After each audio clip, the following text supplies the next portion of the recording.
안녕하세요. 집신도 짝이 있고 결혼할 인연도 따로 있다는 옛말이 있듯이 이혼할 사람들도 따로 있나 봅니다.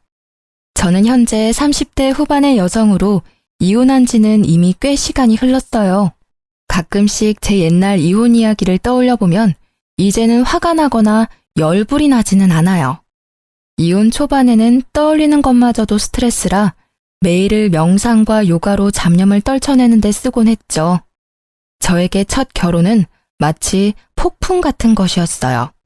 만난 지 6개월 만에 결혼하고 6개월 만에 이혼했으니까요. 그게 가능했던 이유는 저희가 친정아버지의 중매, 맞선으로 만난 사이였기 때문이에요. 요즘에는 맞선 같은 걸 잘 보지는 않지만 저희 아버지는 생각이 좀 옛날 분이시라 좋은 혼처가 있으면 무턱대고 저희 두 자매에게 붙여주려고 했거든요. 저는 생각보다 수동적인 사람이라 중매나 맞선, 소개팅이 그렇게 거부감이 있는 사람은 아니었거든요. 저와 남편이 처음 만날 날은 봄에서 여름으로 넘어가는 꽃피는 계절이었어요.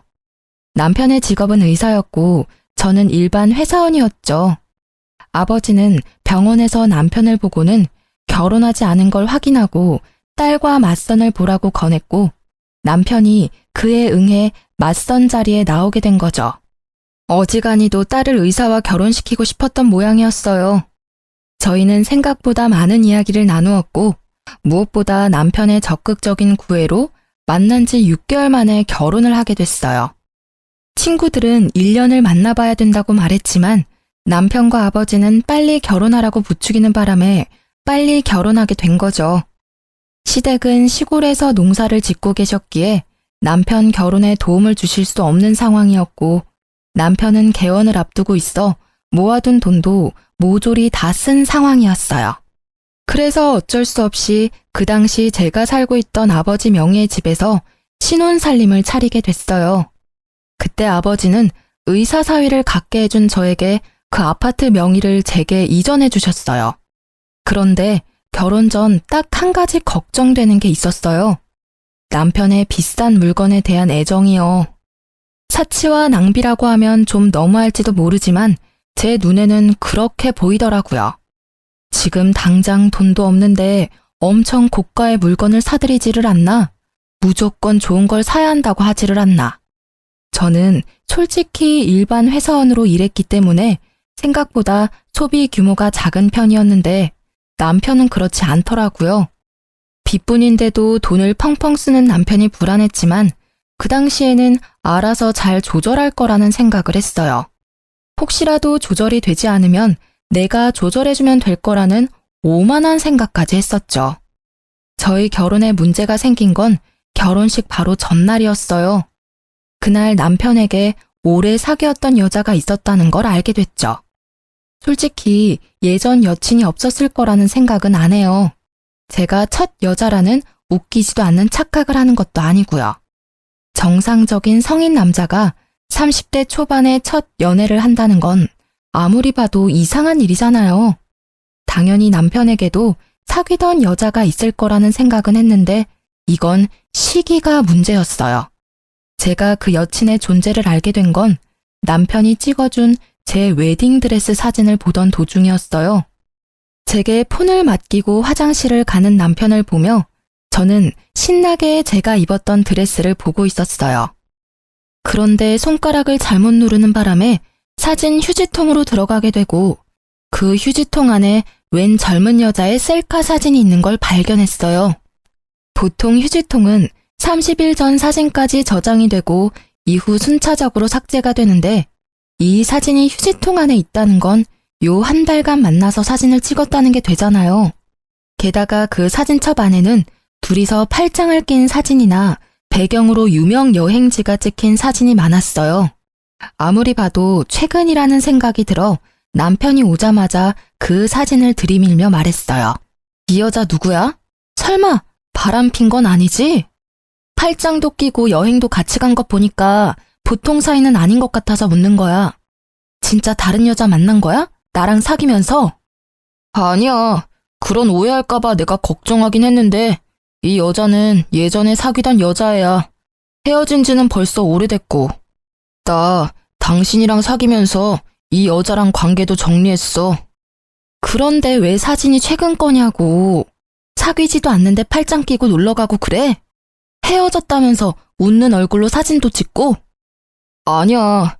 내가 결혼한다고 했더니 마지막으로 한 번만 함께 여행 가달라고 해서 같이 가준 거야. 그것도 친구로서 부탁하는 거라고 하는데 어떻게 그걸 못 간다고 할 수 있어? 게다가 얘랑 6개월 전에 헤어져서 그동안 한 번도 만나지 않다가 청첩장 주려고 연락한 거야. 혹시 안 나가면 나쁜 짓 할까봐 같이 여행 가준 거고. 정말 맹세코 나한테는 당신뿐이거든. 그런 오해받는 것도 정말로 마음의 상처라고. 그럼 사진은 왜 남겨둔 거야? 삭제하고 지워버리면 끝인데 왜 내가 이걸 보도록 만들었냐고. 정말로 신경을 안 써서 그랬어. 나도 어제 부랴부랴 사진 확인하고 버렸거든. 내가 진짜로 이 여자랑 사귀고 있었으면 그런 사진을 남겨둘 리 없잖아. 정말로 떳떳하지 못한 여행이었으면 사진을 내 폰으로 찍었을 리 있겠어? 그제야 저희의 짧았던 만남이 실감됐어요. 이래서 친구들이 길게 만나보라고 한 거였구나. 그런데 지금 당장 파혼하기도 어려운 일이었거든요. 일단 친정에서 특히 아버지의 의사 사위에 대한 자랑스러움이 워낙 컸거든요. 온 동네방네 돌아다니며 소문을 다 내셔서 지금 파혼을 결정하면 아버지 얼굴에 먹칠을 할 것 같았어요. 그리고 사진을 유심히 보니 사진 속 옷이 제가 남편을 만나기 전에 초봄인 것처럼 보였어요. 그래서 최대한 단순하고 편하게 생각하기로 했어요. 이제 곧 결혼할 남자를 의심하는 건 좀 아닌 것 같다고요. 사진을 간직했다면 모를까. 사진을 삭제까지 한 남자가 설마 바람을 피고 있을까 하는 생각으로요. 다만 남편에게는 단단히 일러두기로 했어요. 있지, 나는 다른 건 다 용서해도 바람은 절대로 용서 안 해. 남자의 바람은 나한테는 이혼 1순위거든. 나는 내 사람을 남과 나누고 싶은 마음도 없어. 그러니까 당신은 절대로 외도 생각하지 마. 만약 그렇다면 나는 무조건 이혼할 거야. 아버지가 뭐라고 하든. 그럼 당연하지. 나도 바람 피는 사람은 싫어. 그런 더러운 짓을 하는 사람을 믿을 수가 없잖아. 평생의 반려를 배신하는 행동은 절대 안 할 거니까 꼭 믿어줘. 나한테는 정말로 당신뿐이거든. 전 여친한테도 벌써 말했어. 호호 할아버지가 돼도 나는 우리 와이프뿐이라고. 저는 그 말에 남편을 믿기로 했어요. 물론 마음의 의심은 좀 남아있었지만 남편은 무척 세심하게 저를 챙겨줬거든요. 바람을 필 수 있는 시간적 여유도 없어 보였고 저와 있는 시간을 무조건 만들어줬기에 의심을 없애버리고 안심할 수 있었어요. 그렇게 평화로운 결혼 생활이 될 거라고 생각했는데 그리 쉽게 넘어가지는 않더군요. 그날에는 남편이 집에 없었어요. 1박 2일로 남자 동기들과 낚시 여행을 가는 날이었거든요. 한 달에 한 번씩 또는 2달에 한 번씩 꼭 가는데 저도 처음에는 의심해서 따라간 적이 있었는데 정말로 친구들끼리만 모여 노는 자리였어요. 몇 번 따라가고 난 뒤부터는 괜히 의심하는 것 같아서 따라간 적 없었어요. 그날은 인쇄할 게 하나 있었는데 퇴근한 후에 연락을 받은 거라 집에서 인쇄를 하려고 했어요. 저는 집에서 컴퓨터나 노트북을 잘 쓰지는 않거든요. 핸드폰도 있고 웬만한 건 회사에서 처리가 가능하니까요. 그래서 신혼집에 있는 컴퓨터는 남편이 가끔 일을 하거나 자료를 찾거나 게임을 할 때 사용하곤 해요. 컴퓨터가 잠겨져 있지 않아서 정말 아무 생각 없이 남편 컴퓨터를 열고 자료를 다운받았어요. 그런데 다운받은 자료가 없더라고요. 어딜 갔는지 모르고 이래저래 뒤지다가 메모장으로 된 파일을 모두 열어보게 됐죠. 그러다가 발견한 거예요. 남편의 카톡 대화 내용이 저장된 문서. 얼마 전 남편은 새로운 폰으로 바꿨는데 그때 이걸 백업하느라 컴퓨터에 저장해둔 대화 내용인 듯 보였어요. 상대방 이름은 동기 춘식이로 되어 있었는데 생각 없이 내용을 훑다가 저는 눈알이 돌아가는 줄 알았어요. 그 대화의 주인공은 춘식이가 아니었어요. 당연히 남자일 거라고 생각했던 대화의 주인공은 여성이었죠. 그걸 대화만으로 어떻게 알았냐고요? 당연히 알 수밖에요. 남편이 동성애자가 아닌 이상 남자를 자기야라고 부를 리가 없을 것이며 무엇보다도 구두나 백, 화장품을 요구하는 대화가 가득했으니까요. 그것뿐이라면 차라리 다행이죠. 그 대화 내용 중간중간에는 사진이라고만 적혀 있는 곳이 있었는데 실제 사진은 없었어요. 그런데 그 사진 아래 위로 적힌 글들이 너무 적나라 했어요. 두 사람이 어디까지 가까운 사이인지를 말해주는 문장으로 가득했거든요. 요즘 폼이 좋네? 몸매 관리 중이야? 이런 품평 같은 대화는 물론 방금 보고 왔는데 또 보고 싶어 같은 대화. 심지어는 지금 와이프는 여자로서 매력이 1도 없어서 그냥 그 여자 재산 때문에 잠시 살아주는 것뿐이야. 지금은 내가 쓰는 돈 다 대주니까 참고 사는 거지. 얼굴도 볼 것 없고 주부로도 빵점인 여자야. 그나마 돈이 많은 게 장점이지. 이 정도로 빡치는 내용도 있었어요. 둘의 마지막 대화는 말이죠. 자리가 잡히고 개원할 때 진빚 다 갚고 나면 와이프랑 헤어지고 당신이랑 살 거야. 그때 되면 빚도 없을 거고 돈 잘 버는 의사 되어 있을 테니까 조금만 참고 기다려줘. 이게 그 대화의 마지막이었네요. 저는 그 대화 내용을 보는데 눈앞이 깜깜해지는 게 곧 졸도할 것 같더라고요.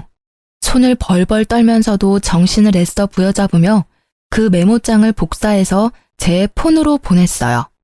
혹시 몰라서 제 모든 흔적을 다 삭제하고 모른 척 했어요. 물론 이 대화 내용도 증거가 되겠지만 확실한 증거를 잡으려고 생각했거든요. 남편이 중간에 그걸 알아차리고 선수 칠 수도 있잖아요. 남편을 기다리는 시간은 정말 너무 고통스러운 시간이었어요. 화가 났다가 울기도 하고 내가 뭘 잘못했나 싶은 생각까지 들었죠. 그리고 남편이 도착했을 때 남편의 손에는 제가 좋아하는 꽃과 간식이 들려 있었어요. 그걸 보고 저는 화가 더 났어요. 제 비위를 맞춰 돈이나 뜯어내려는 이 남자를 지금 당장 내쳐버리고 싶었어요. 당장이라도 그 여자가 누구냐고 물으려고 했는데 아주 잠깐 그런 생각이 들었어요. 내가 이혼해주면 나랑 헤어지고 그 여자랑 잘 살겠지? 하는 생각이요. 이번에 내게 진실을 말하고 용서를 구한다면, 그 여자와 모든 관계만 끊어준다면 나중에 후회할지라도 지금 딱 한 번만 눈 감아주기로 생각했죠.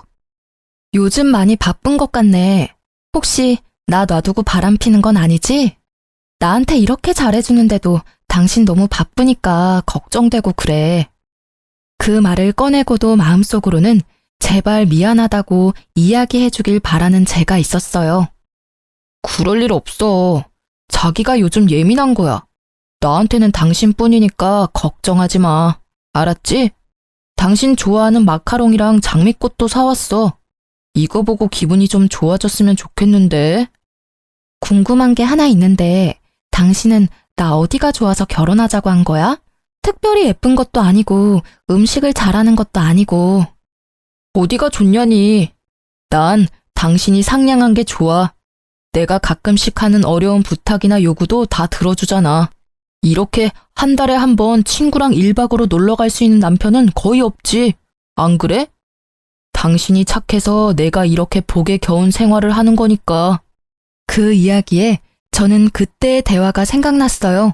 그리고 이 남자의 말에 담긴 진심을 읽을 수 있었죠. 착하다? 그건 멍청하다는 뜻인 거예요. 아무것도 모르고 돈만 대주는 바보 같은 년이라는 뜻. 난 착한 사람 아닌데? 왜 당신이 그렇게 생각했는지 모르겠네. 아, 내가 자기 신용카드 금액 모자랄 때마다 보태줘서 그렇구나? 그것만 있는 건 아니지만 그런 것도 도움은 되지. 다른 게 더 많아. 구체적으로 생각나는 게 없었겠죠. 저를 그저 물주로만 생각했으니 다른 게 생각날 리가 있나요? 그래? 그렇다면 다행이고. 내가 주는 애정은 나중에 다 돌려받을 테니까. 응? 그게 무슨 소리야? 내가 자기한테 빌려준 돈들 어차피 자기가 돈 많이 벌면 나한테 갚아줄 거잖아. 안 그래? 솔직히 우리 집은 아버지가 돈이 좀 있어서 그렇지. 나 자체는 가진 게 크게 없잖아. 그러니까 나도 의사 남편 덕 좀 보겠다는 거지. 아, 그건 걱정 마. 그때가 되면 다 알아서 해줄게. 당신한테 지금 신세 지고 있는 것도 그때쯤에는 다 갚아줄 거야. 고생시키지 않고 호강시켜 줄게. 아버지도 의사사위 좋아하셔. 나중에 아버지가 가진 재산도 동생이랑 나랑 반반 나누는 거 알지? 얼마 전에 회갑 앞두시고 재산 정리하시는데 생각보다 많으시더라고. 아버지가 자기 죽고 나면 이 돈 정확하게 반반 나눠서 준다고 나한테 의사 남편 잘 보필하라 하시더라고. 이 말은 당연 거짓말이었어요. 그런데 눈앞의 남자는 침을 꼴깍 삼키더라고요. 어지간히도 제가 던진 미끼가 먹음직스러웠나 보더라고요. 장인어르신도 참, 우리는 그런 거 없이도 잘 지낼 건데, 그렇지? 그렇지. 우리 잘 지내보자. 그리고 결혼식 전에 내가 한 이야기 기억하지? 난 바람 피는 사람이 이혼 사유 1위야. 바람만 피지 않으면 내 마음의 변화는 없을 거야. 저는 남편의 얼굴을 봤어요. 전혀 찔리는 구석도 없이 태연한 그 얼굴. 거짓말과 거짓 행동이 몸에 밴 그런 만들어진 미소였죠. 잘 알지. 나도 앞으로도 계속 노력할게. 우리 좋은 부부 사이가 되자. 알았지? 좋은 부부 사이는 무슨 돈에 눈이 먼 욕심쟁이 주제에. 남편의 말에 진짜 뜻이 보이기 시작하니 하나부터 10까지 제게 거짓말을 한 것들이 떠오르더라고요. 저는 이놈을 용서할 수 없었어요. 그래요, 이놈. 사람이 아닌 놈이죠. 이혼을 결심한 저는 남편의 뒤를 캐어 증거를 더 모으기로 했어요. 이때 저는 결혼과 함께 퇴사를 한 직후였기에 전업주부로 집안일만 하는 중이었으니 시간은 남아 돌았죠. 제 폰에 옮긴 메모장을 정독하며 두 사람의 패턴을 정리했어요. 어디에서 자주 만나는지, 무엇을 자주 하는지, 그리고 두 사람의 대화에서 특정 장소가 자주 언급되는 걸 발견하고 저는 그곳으로 가서 상간녀의 모습을 확인하기로 했어요. 하루, 이틀, 사흘, 그렇게 일주일이 지나고 남편이 내게 친구와 회식이 있어 늦는다는 문자를 보내왔어요. 그리고 저는 얼마 뒤 제 눈앞에 보이는 남편의 모습을 보며 오늘 상간녀를 볼 수 있을 거라고 확신했죠. 그리고 역시 상간녀가 모습을 드러냈어요.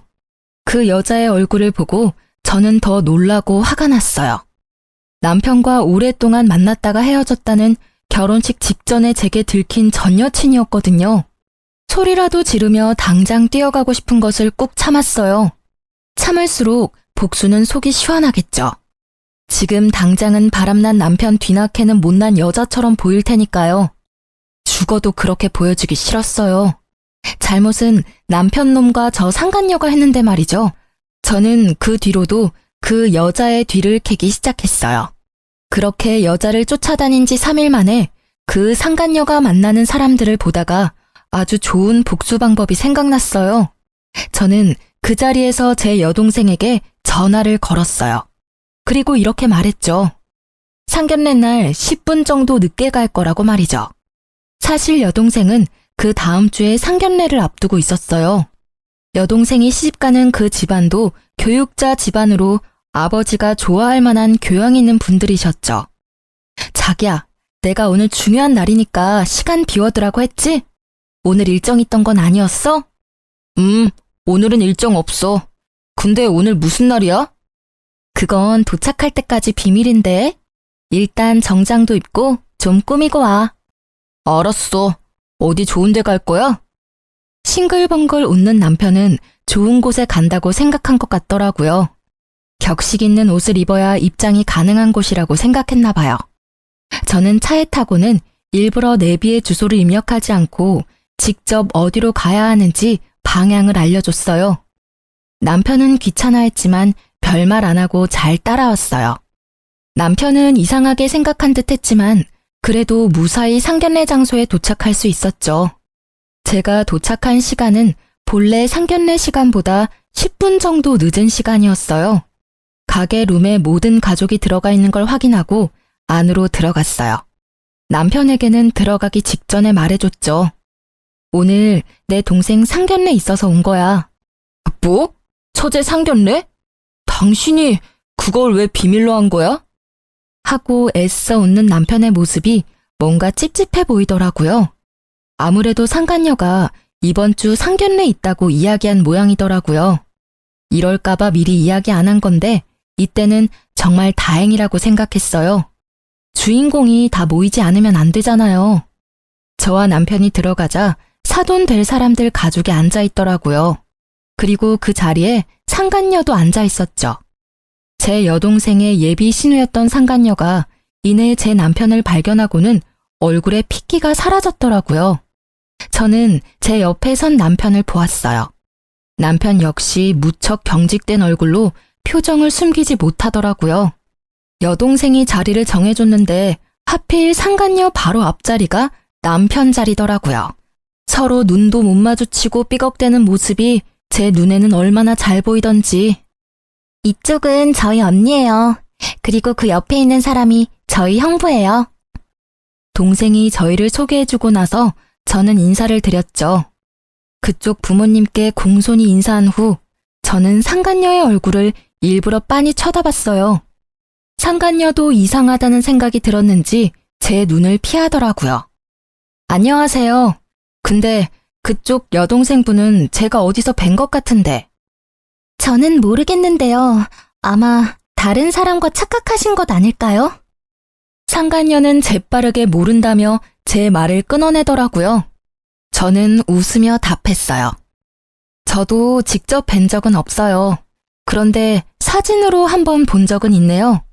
몇 개월 전에 본 거라 긴가민가 하긴 한데 아마 제가 생각하는 그분이 맞는 것 같아요. 혹시 제 말이 계속 이어지자 갑자기 남편이 저를 잡아 끌더라고요. 여보, 나 차에 뭘 놔두고 와서 가져와야 될 것 같아. 잠시만 밖에 같이 나가줘. 혼자서 들고 오기 힘들어서. 지금 나가는 건 너무 예의 없는 행동이지. 적어도 식사 다 하고 나가는 길에 가져오면 또 몰라도. 그리고 차에 아무것도 없던데 뭘 가져와? 당신 오늘따라 이상하게 왜 이렇게 안절부절 못해? 아니야. 누가 안절부절 못한다고 그래. 진짜로 일이 있어서 그래. 그래? 그럼 잠시만 있어봐.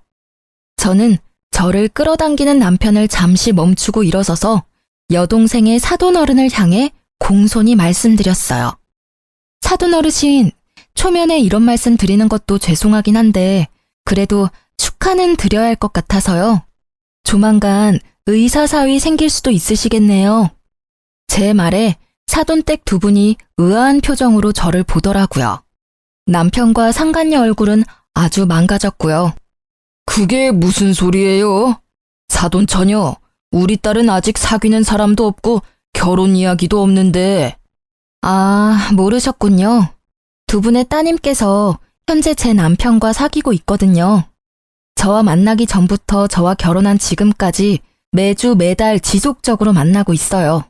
게다가 이 남자는 저와 헤어지고 그쪽 따님과 결혼하고 싶다네요. 의자가 뒤로 넘어지는 소리가 들리고 저희 아버지의 고함 소리가 들렸어요. 대체 그게 무슨 소리야? 최서방이 뭐를 어째? 양가 부모님이 모두 놀랐지만 저희 친정아버지는 곧 숨이 넘어갈 만큼 놀라고 말았죠. 그리고 그런 아버지의 모습을 보더니 남편이 재빠르게 무릎 꿇고선 제게 애절하게 말하더라고요. 당신이 무조건 오해하고 있는 거야. 어디서 뭘 듣고 왔는지 모르겠지만 이런 좋은 자리에서 꺼낼 이야기는 아닌 것 같아. 응? 제발 부탁인데 우리 나가서 이야기하자. 조용한 데서 오해 좀 풀자고. 이런 자리는 진짜 그런 말 하기 어울리지도 않고 진짜 이 사람과는 당신이 생각하는 그런 거 아니라고. 그래? 이걸 보고도 그 말 할 수 있을지 볼까? 나 생각보다 많이 알고 있거든. 내가 오해한 건지 자기가 잘못 알고 있는 건지 이걸 보면 정확해지겠지. 저는 가방에 넣어왔던 인쇄물을 탁자에 올렸어요. 글자 크기를 크게 해서 인쇄했더니 아주 잘 보이더라고요. 뭐 그러라고 크게 뽑았지만 남편과 상간녀의 톡 대화 내용이었어요. 불륜을 정확히 특정하는 문장만 뽑아서 인쇄했죠. 종이 내용을 보는 양가의 부모님들은 크게 놀라는 모습이었어요. 당연하죠. 서로의 관계를 뚜렷이 보여주는 그 대화 내용에 두 사람의 관계를 짐작하기 쉬웠으니까요. 그리고 상간녀는 그 인쇄물들을 부랴부랴 숨기려고 열심히 주었지만 제가 한 장만 뽑아온 게 아니었거든요. 허공에 수십 장을 뿌려주니 그걸 회수하려는 생각은 못 하더라고요. 다만 얼굴이 일그러진 채 저를 노려보고 있었을 뿐이죠. 그리고 또 한 명, 일그러진 얼굴의 사돈 어르신이 손에 든 종이가 부들부들 떨리도록 떨고 있었어요. 아니, 여보게, 분명히 뭔가 착오가 있을 거야. 이름도 춘식이로 되어 있고, 그니까 이건 내 딸이 아닐 거야. 착한 내 딸이 불륜을 저질렀을 리가 없어. 사돈 어르신이 당황한 말투로 저에게 뭔가 잘못됐다며 말했어요. 필사적으로 딸을 변호하려 애쓰시더라고요. 그건 당연한 일이죠. 아버지가 딸을 변호하는 건. 그래서 좀 더 정확하게 알 수 있도록 말해드렸어요. 그게 궁금하신가요? 불륜을 하면서 당당하게 여자 이름을 저장하는 사람이 있을 리가 없죠. 이름은 가명일 겁니다. 그렇지만 의문을 가지는 건 당연하세요. 그러니까 아가씨, 폰 좀 빌려주실래요? 당신 전화기로 우리 남편한테 전화하면 분명 대학 동기 춘식이라고 뜰 텐데. 제가 번호를 알려드릴게요. 010. 제가 남편의 전화번호를 읊는 도중에도 상간녀는 절대로 자기 폰을 들지 않았어요. 오히려 다른 사람이 더 흥분해서 말했죠. 뭐하고 있어? 빨리 전화해봐. 너 설마 진짜로 불륜을 저지른 거야? 유부남이랑 사귄 거냐고. 번듯하고 멀쩡한 오빠 밑에 이런 여우 같은 여동생이 있다니. 애가 달아서 난리가 났더라고요. 그리고 그런 상간녀의 모습에 불륜을 확신하신 아버지는 털썩 주저앉고 말았어요. 이게 다 뭔 일이냐. 설마 최서방이 이런 짓을 저지를 줄이야. 내가 바라던 사위가 내 딸한테. 아버지, 의사 남편 두신 거 자랑스러워 하셨잖아요. 그런데 전 이제 이런 남편 필요 없어요. 머리만 좋으면 뭐해요? 그 좋은 머리를 몰래 바람 피는 데나 활용하는데. 여보, 미안해. 다 내가 잘못했어. 그치만 이혼만은 안 돼. 그러니까 제발 부탁이야. 내가 뭐든 할 테니까 제발 이혼한다고는 말하지 마. 내가 다 설명할게. 하나부터 10까지 당신이 충분히 이해할 수 있도록 내가 설명할 테니까 제발 밖에 나가서 이야기해. 남편은 그 자리에 무릎을 꿇으며 제게 매달리더라고요. 미안한데 나는 당신 ATM기가 아니거든? 그러니까 오늘부로 내 집에서 당장 나가. 사실 그 톡 대화 내용 나 다 봤어. 당신이 폰 바꾸기 전에 백업해둔 예전 내용까지 싹 다. 이런 대화를 보고 제정신으로 당신이랑 계속 만날 수 있겠어? 돈 때문에 결혼했다는데 내가 왜 당신이랑 같이 있어야 하는데? 어차피 나랑 이혼할 생각이었다면서. 생각한 것보다 더 일찍 헤어져 준다니까? 그 후에 둘이서 콩을 볶든 깨를 볶든 행복하게 잘 살면 되잖아. 왜 결혼 도중에 사람을 바보 만드냐고. 6개월 만에 결혼하자고 졸라서 할 만큼 우리 집 돈이 탐났어? 그런데 어쩌지? 나는 이제 더 이상 그 돈 못 주는데. 다른 데서 알아봐 이제. 아니야, 진짜 오해야. 그 뒤로 우리 진짜 만난 적 없고 나는 당신뿐이라고. 당신 없으면 나는 안 돼. 나 진짜로 당신 돈 때문에 만난 거 아니야. 그냥 그건 헛소리가 나온 거고. 그래, 술 취해서 그랬나 봐. 나는 기억도 안 난다고. 나 진짜 이혼 못해. 왜? 얼굴도 못생겼고 주부로도 못 쓰는 여자가 뭐가 중요해서. 아, 여전히 돈 때문이니? 그렇다면 이제는 저 여자한테 달라고 하면 되잖아. 왜 나한테 달라고 그래? 그리고 분명히 말하는데 내가 내 돈은 다 돌려받을 거야. 위자료는 물론 상간녀 소송도 걸 거야. 위자료 싹 다 받아먹을 거고 내가 당신한테 사준 것들은 고스란히 놔두고 가야 될 거야. 가져가고 싶으면 돈 내고 가져가던가. 저는 매달리는 남편을 뿌리치고 상간녀를 보고 말했어요. 그리고 잘 들으셨죠? 당신한테도 소송 걸 테니까 그렇게 알고 있어요. 이렇게 좋은 자리에서 소송 이야기해서 좀 그렇지만 결혼은 집안끼리의 결속이잖아요. 언니 남편과 불륜을 저지른 상간녀가 시누이라니 그게 무슨 막장 드라마냐고요. 동생에게는 정말 미안해서 얼굴을 못 들겠네요. 잘못은 저 두년놈이 저질렀는데 왜 저와 제 동생, 가족들이 고통받아야 하는지 모르겠어요. 동생에게 처음 이 이야기를 했을 때 동생은 과하게 충격받았어요. 그렇지만 신우이로 그 상간녀를 대해야 한다는 걸 알고는 이 결혼에 대해 다시 생각해 보기로 했어요. 애초에 그 남자도 아버지의 중매로 알게 된 사람이었거든요. 저도 오빠 결혼은 다시 생각해 볼게요. 교육자 집안이라고 해서 다들 훌륭한 분들이라고 생각했는데 상간녀를 신우이로 모셔야 하는 상황이라면 누구라도 싫지 않을까요? 그것도 언니의 가족을 깬 장본인인데. 동생이 결혼을 하지 않겠다고 말하자마자 친정 아버지가 버럭 소리쳤어요. 야, 이 괘씸한 놈아! 내 돈 내놔! 개원할 때 나한테 빌린 돈 당장 개원해! 이 사기꾼 놈아! 감히 내 딸을 두고 바람을 폈어? 게다가 내가 맞선을 이야기할 때도 둘이 사귀고 있었다고? 내가 내 손으로 딸 인생을 망쳐버렸어. 그 책임 어떻게 질 거냐? 어떻게 질 거냐고! 아버님, 제발 진정하세요. 제가 다 잘못했습니다. 그러니 한 번만 봐주세요. 앞으로는 속지 않은 마음으로 와이프에게 충성을 다해서. 말이나 못하면 밉지는 않지. 너 같으면 진정하게 생겼냐? 넌 내 딸만 속인 게 아니라 우리까지 속인 거야. 그래놓고 뭐? 충성? 아주 거짓말이 입에 붙은 놈이구만. 사기꾼 주제에 우리 딸을 돈 뽑는 기계로 생각했다고? 그 돈으로 저 여자랑 놀러나 다닌 거야? 너 같은 놈한테는 단돈 1원도 아까워. 내가 줬던 돈 다 돌려주지 않으면 너 일할 때마다 찾아가서 돈 갚으라고 시위할 거야. 저는 저보다 더 흥분한 아버지를 말리느라 힘들었어요. 솔직히 제가 하고 싶은 말들을 아버지가 다 해버리셨거든요. 결국 남편은 아버지에게 빌린 돈 7천만 원에 의원 개원을 명목으로 빌린 대출금 1억 5천까지 고스란히 빚으로 떠안게 됐어요. 게다가 그뿐만이 아니었어요. 이번 달까지 쓴 엄청난 금액의 신용카드 금액에 곧 이혼 소송으로 지불해야 할 위자료도 내야 했죠. 그러니 사색이 되어 있더라고요. 얘야, 뭐라고 말 좀 해봐. 저 사람들 말이 다 사실이냐?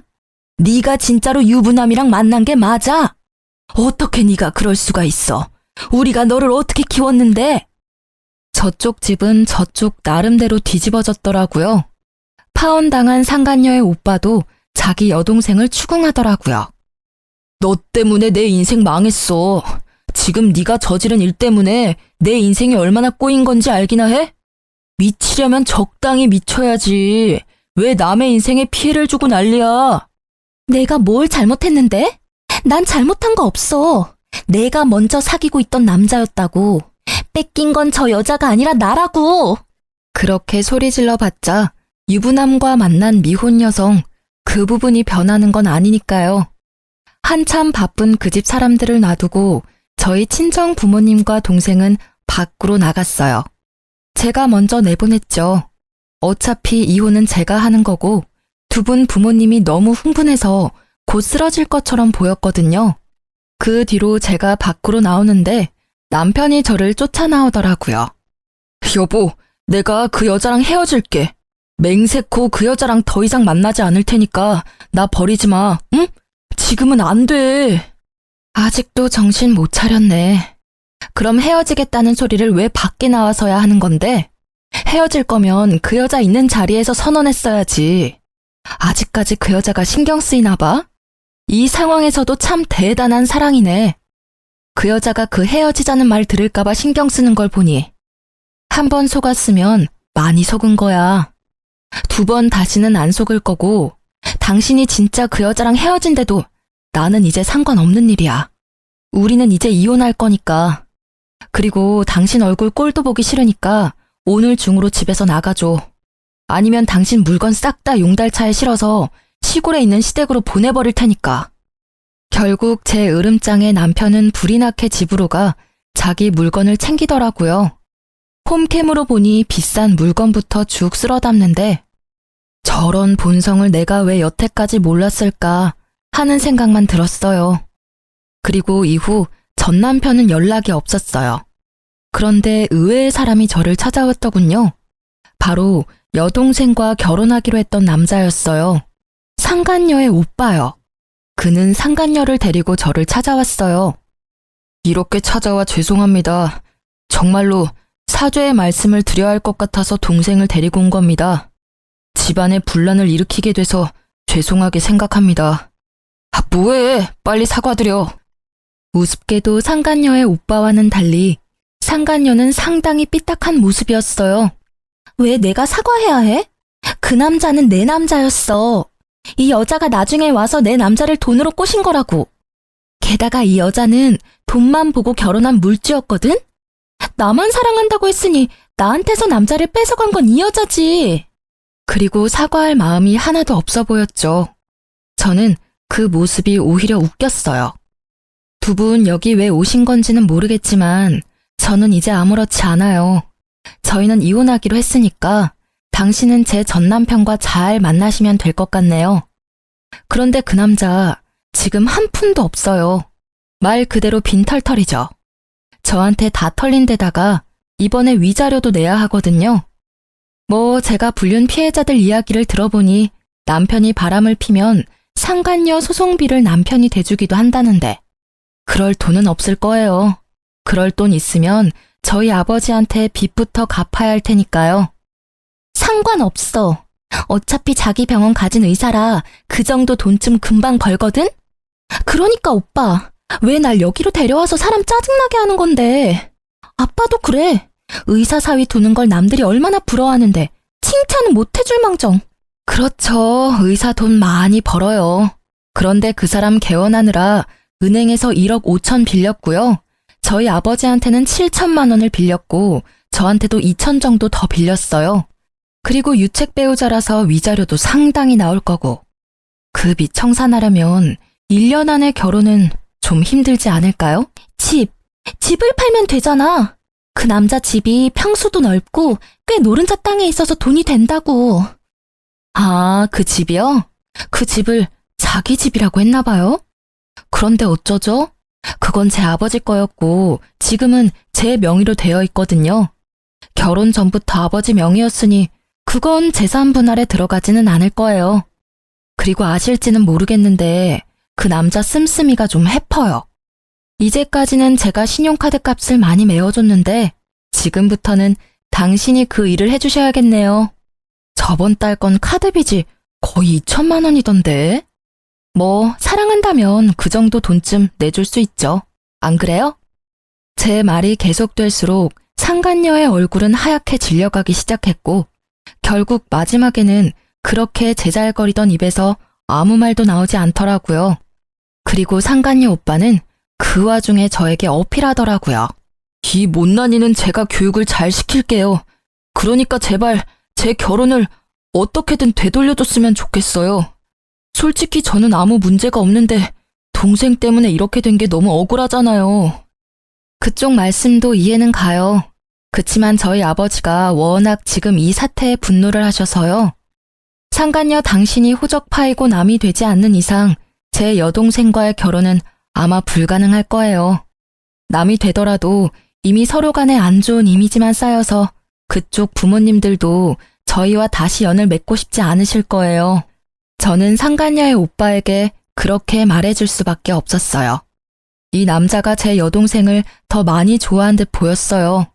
그치만 어쩌겠어요? 가족을 잘 만나는 것도 복인데. 저는 헬쓱한 얼굴의 상간녀에게 아주 친절하게 말해줬어요.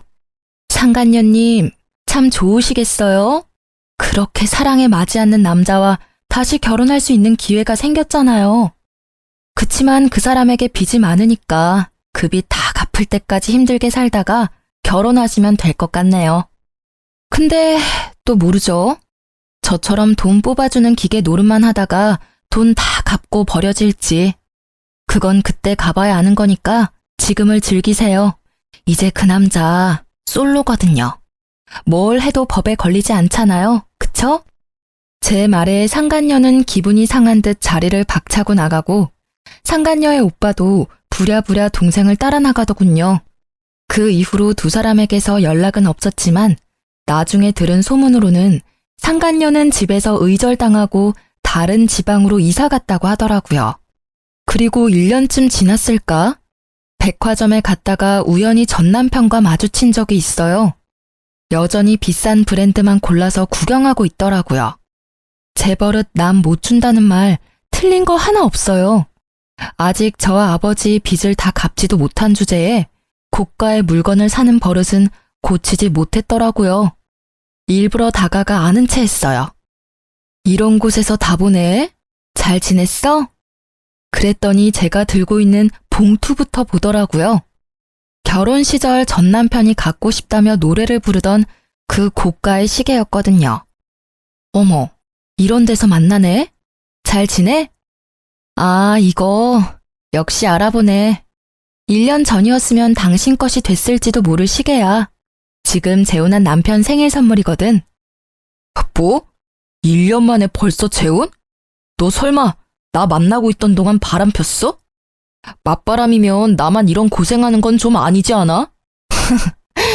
미안하지만 맞바람은 아니야. 당신이 오해하는 것도 이해해. 솔직히 나는 당신한테 너무 당해서 다신 결혼 못할 줄 알았거든. 근데 내 짝은 다른 데 있었더라고. 그런데 상간녀랑은 잘 지내? 그쪽은 이미 헤어진 지 오래야. 상간녀 소송비 못 내준다고 하니까 헤어지자더라.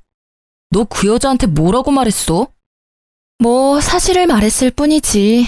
당신이 이룬 것 중에 뭐 하나 당신 힘으로 이룬 게 없다는 거 말이야. 빚이 그렇게 많다는 게 헤어진 이유 중에 하나라면 이해는 해. 일반인들이 감당하기엔 확실히 큰 금액이잖아. 이렇게 이혼하고 보니 정말 다행이라는 생각이 들더라. 그리고 네가 이렇게 힘들게 사는 걸 보니 너무 기쁘고. 이혼한 뒤로 사람 많이 변했네. 그런 이야기도 할 줄 알고. 다른 사람의 불행을 자기 행복처럼 여겨도 되는 거야? 그리고 외도라고 해봐야 딱 한 번이었잖아. 외도 한 번에 이혼당했다고 하면 어디 가서 웃음거리밖에 안 된다고. 그만큼 당신이 날 믿지 못하고 사랑하지 못한 거지. 웃기시네. 외도는 한 번뿐이었지만 그동안 나한테 해온 거짓말은 하나가 아니었으니까. 얼마나 많은 거짓말을 하면서 얼마나 많은 시간을 속였을까 생각하면 지금도 겨우 가라앉힌 화가 끓어오를 것 같거든? 결국 제 말에 아무 말도 못하고 전 남편이 먼저 자리를 뜨더라고요. 하긴 지가 할 말이 뭐가 있겠어요. 할 수 있는 말이 없을 텐데. 게다가 그렇게 사치 때문에 피를 봤으면서 여전히 비싼 브랜드만 둘러보러 다니는 전 남편을 보니 이혼한 게 잘된 일이었다는 생각이 더 들었어요. 솔직히 이혼 후에 제가 언제나 즐겁고 개운한 마음이었던 건 아니에요. 힘들고 적적한 시기가 있었죠. 그렇지만 평소에 자주 연락하는 동네 소꿉친구랑 이혼을 계기로 자주 만나게 됐거든요. 나중에 알고 보니 그 친구는 저를 좋아했는데 제가 생각보다 빨리 결혼하는 바람에 저를 향한 마음을 접었다고 하더라고요. 그렇지만 이혼 후에 고생으로 몸과 마음이 너덜너덜해진 절 보고 위로해주러 왔다가 제게 고백해 오더라고요. 저는 저만을 꾸준히 바라봐준 그 친구의 모습에 그 사람과 재혼을 결심했어요. 이혼한 지 1년도 되지 않은데 재혼을 결심하는 건 힘들었지만 그만큼 그 사람의 진심을 소중히 여긴 결과였어요. 이혼 소송 끝나고 바로 혼인신고도 했고요. 재혼한 사람은 의사처럼 돈 많이 벌고 사회적으로 유망한 직업은 아니지만 무엇보다 성실하고 책임감 있는 저만을 바라봐주는 듬직한 사람이에요. 제 이혼 후에 아버지는 조건이 그리 중요하지 않다는 걸 절실히 깨달으신 것 같았어요. 물론 서로 조건이 맞으면 정말 좋겠지만 욕심을 너무 부리다 보면 나중에 저처럼 피 볼 일이 생길 수도 있으니까요. 아버지가 의사 사위를 원하지 않았다면 이런 일이 벌어지지 않았을 수도 있고 제가 이 남자를 만나지 않았을 수도 있죠. 그리고 요즘에는 무엇보다 부부 사이에는 신뢰와 사랑이 그 무엇보다 중요하다고 생각하게 됐어요. 저에게는 소중한 경험이자 두 번 다시 겪고 싶지 않은 경험이지만 이런 사람, 이런 사연도 있다는 걸 모두와 나누고 싶어서 긴 글을 써봤어요. 제 사연을 읽어주셔서 감사합니다.